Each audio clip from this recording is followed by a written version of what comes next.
National conference for state legislature అంటే ప్రపంచం మొత్తం మీద 6,800 మంది శాసనసభ్యులు, లెజిస్లేచర్స్, సెనేటర్స్ వీళ్ళందరూ అటెండ్ అయినటువంటిది. భారతదేశం నుంచి కూడా 134 మంది శాసనసభ్యులు అటెండ్ అయ్యారు. ఆంధ్రప్రదేశ్, తెలంగాణ నుంచి నేను ఒక్కడనే హాజరయ్యాను. So this is the programme. ఆ విషయాలన్నీ, మిగిలిన విషయాల తర్వాత ఇంకరోజు మాట్లాడదాం. మరి ఈరోజు ముఖ్యంగా నేను అమెరికా పర్యటనలో ఉన్నప్పుడు, విదేశాల్లో ఉన్నప్పుడు నా పైన ఒక మహిళ అసభ్యకరమైనటువంటి, సభ్య సమాజం సిగ్గుపడేటటువంటి పరిస్థితుల్లో మహిళా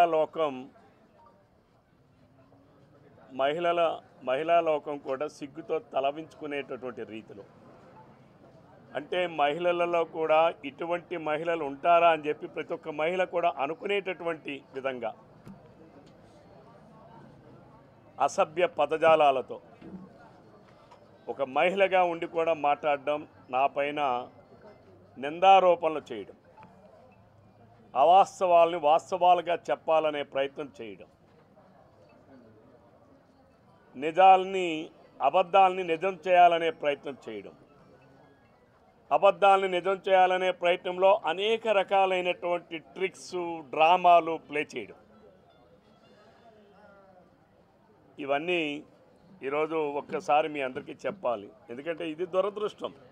ఒక మహిళ కోసం నేను ఈరోజు మీడియా ముందుకు వచ్చి మాట్లాడడం అంటే బహుశా ఇది నా రాజకీయ చరిత్రలో ఇది ఒక దౌర్భాగ్యమైన రోజుగా నేను భావించాలి. ఎందుకంటే నేను 33 ఇయర్స్ అయింది పరిపాలనా అనుభవం. నేను మొట్టమొదటిగా మండలాధ్యక్షుడిగా పనిచేశాను. మండలాధ్యక్షుడిగా అంటే దానికి ఒక ఆఫీస్ ఉంటుంది, ఒక స్టాఫ్ ఉంటారు. అందులో అనేక రకాల పరిపాలనకు సంబంధించినటువంటి ఎన్నో రివ్యూస్ చేస్తుంటాం. ఎంతోమంది మహిళలు ఉంటారు, ఎంతోమంది అన్ని కులాల వాళ్ళు కూడా ఉద్యోగస్తులుగా ఉంటారు. ఇదేదో ఒక కులానికి సంబంధించిన ఉద్యోగాలు కాదవి. అప్పటి నుంచి నా ప్రస్థానం మొదలై ఇప్పటి వరకు అనేక పర్యాయాలు, అనేక పదవులు నిర్వహించినప్పుడు కూడా నా లక్ష్యం ఒకటే. నా నియోజకవర్గంలో ఉన్నటువంటి ప్రజానీకానికి నేను ప్రభుత్వం అమలు చేసేటటువంటి కార్యక్రమాలని సజావుగా ప్రజలకి అందించడమే నా లక్ష్యం. నేను కూడా రాజ్యాంగబద్ధంగా అంబేద్కర్ గారు ఇచ్చినటువంటి రాజ్యాంగాన్ని అనుసరించి శాసనసభ్యుడిగా ఎన్నికయ్యాను. నేను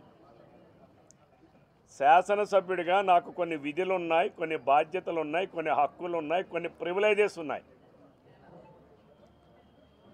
ఈ తోకగాడెవడో మాట్లాడుతూ ఉన్నాడు, నేను వాడికి వార్నింగ్ ఇస్తున్నా. ఇదే మొదటిసారి, ఇదే చిట్ట చివరిసారి. నా పరిపాలన అనుభవం అంతా